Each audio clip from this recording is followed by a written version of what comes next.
Hey everybody, Jeff Marr with Elizabeth School District, and joining me is Cory Robinson, Assistant Principal of Elizabeth High School. Cory, thank you for talking to us. Oh yeah, glad to be here. So we're talking to you because October is National Principals Month. It's a month set aside to show appreciation for principals and assistant principals and all the hard work that goes into the job. And so we wanted to talk to you about your job and also your career track and how you got to this point in your life. And so let's go ahead and start with kind of what you do here at Elizabeth High School and some of your responsibilities every day. Yeah, absolutely. One of my roles as the assistant principal here at the high school is overseeing our 504s.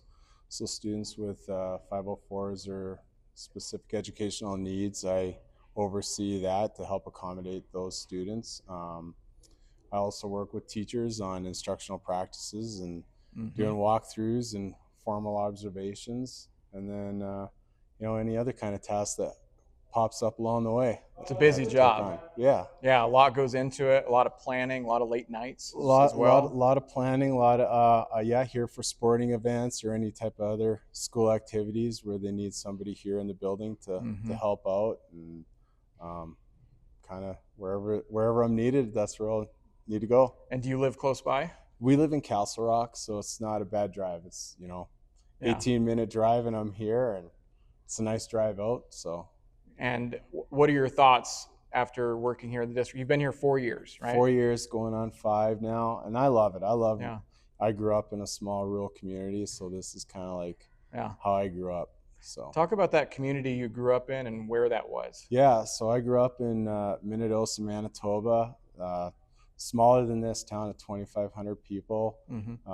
Graduated high school of 60 students. So this is a big high school for where I came from. And with my education, after I graduated high school, I had the fortunate enough to come down to the States and play college hockey. Which was your first passion, which right? was my first passion. Yeah. You wanted to continue to play hockey. I right? did, yeah. So I struggled in school. I had a hard time in school, not behavioral wise, is more academic side of it. I really wanted to work on the farm, on the family farm, and play hockey. That was my goal. And after I graduated high school, I was wondering what I was going to do next, and I had a few offers to go play college hockey here in the States. So as an opportunity for me to come and play some more hockey and get a education at the same time. After I finished playing college hockey, I realized that I wasn't able to go pro. So at least not yet. At least not yet. There's still a chance. There's still a chance. I don't know if there's anybody from the Avs watching. 50-year-old rookies out there, but I'd be happy to be the first.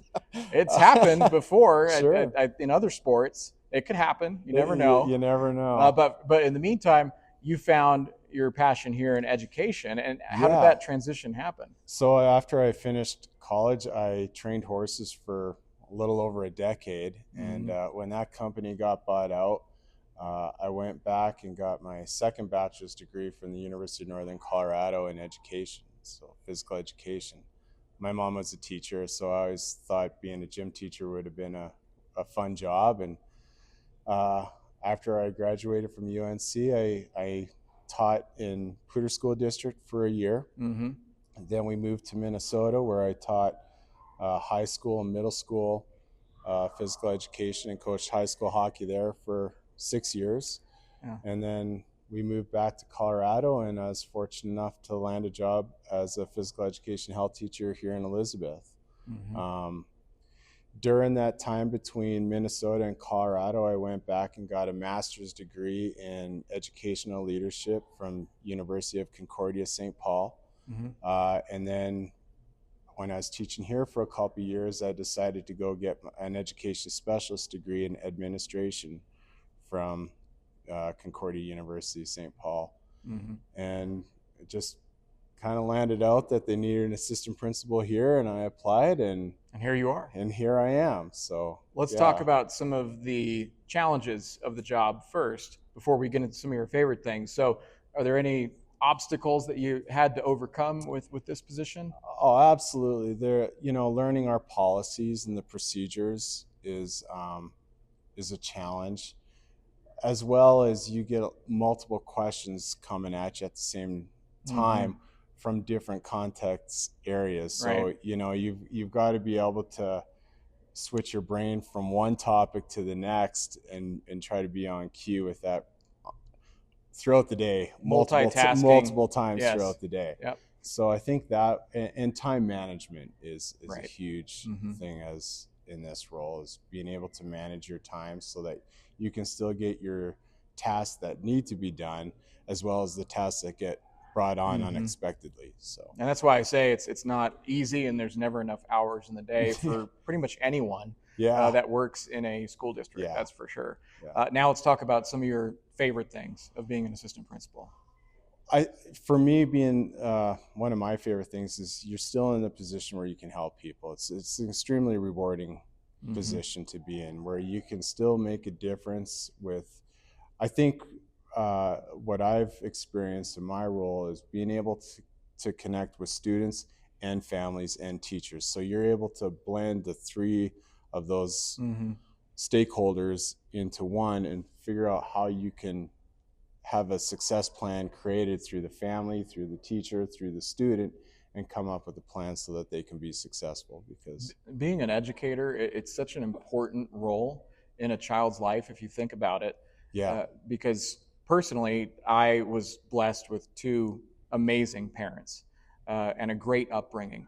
Not everybody has that. And so when they go to school, to escape that situation, or they're looking for a mentor, that can exist at the school, and that can exist with roles with teachers, with principals, assistant principals, and you start to see the reward of that as they grow. yeah, absolutely. I mean, it's a place where you want everybody to feel accepted and safe in our building, right? Mm-hmm. And we want people to come into our building and feel that.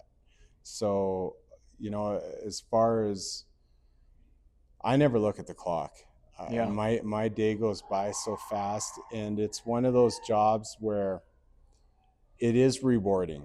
You feel like you've made a difference, and that's an empowering and a rewarding feeling that you have every day when you go home at the end of the day and you reflect.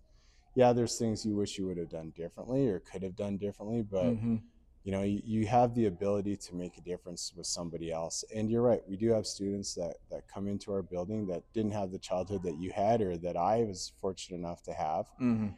But we are people that they feel comfortable coming into our office and sharing their experiences and their feelings. And part of it too that I've found out is some of these students don't know how to communicate and share their feelings. They've never been in that situation before. So you have to be able to coach them through that as well. And I think the biggest thing is establishing trust. Mm-hmm. And being consistent with your mannerisms with these students is, if they trust you, then they're willing to open up.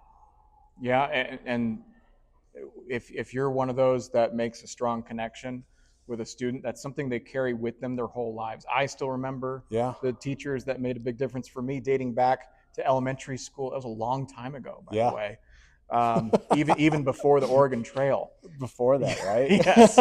So yeah. you have a tremendous ability to make a huge impact on so many lives year after year, and that must feel really great to be in that position. Oh yeah, like I said, it's an extremely rewarding. Our profession, education, is a rewarding job. Mm-hmm. We say we do it for the kids, and we do, but we also do it for ourselves, because you do feel good after you've made a difference for somebody else. Yeah, you do feel good, and yeah. and I'm not going to be bashful. I enjoy helping people, and because of that, I feel better. So it would have been great to be in the NHL, but yeah, you're getting a lot more out of this job. I'm not complaining. Right. Yeah. I mean, it would have been nice to be in the NHL Hall of Fame and to have all those fans and to have your jersey out there signing autographs. Yes, but absolutely, you're making a bigger impact here than you would be in that position. Well, I would like to think I do. I get to connect with multiple people, and and you build those relationships over my over 10 years in education now, seeing students that I've taught move on. Right.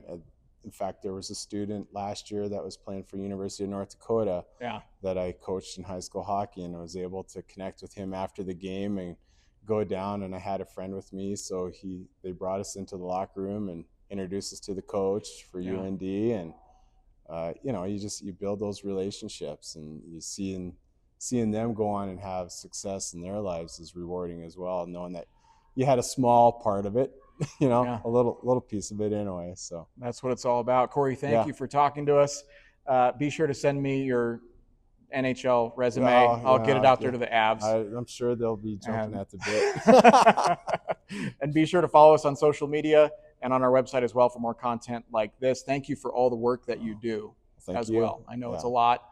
And for more on October and National Principals Month, be sure to follow us right here for more content like this. Thanks.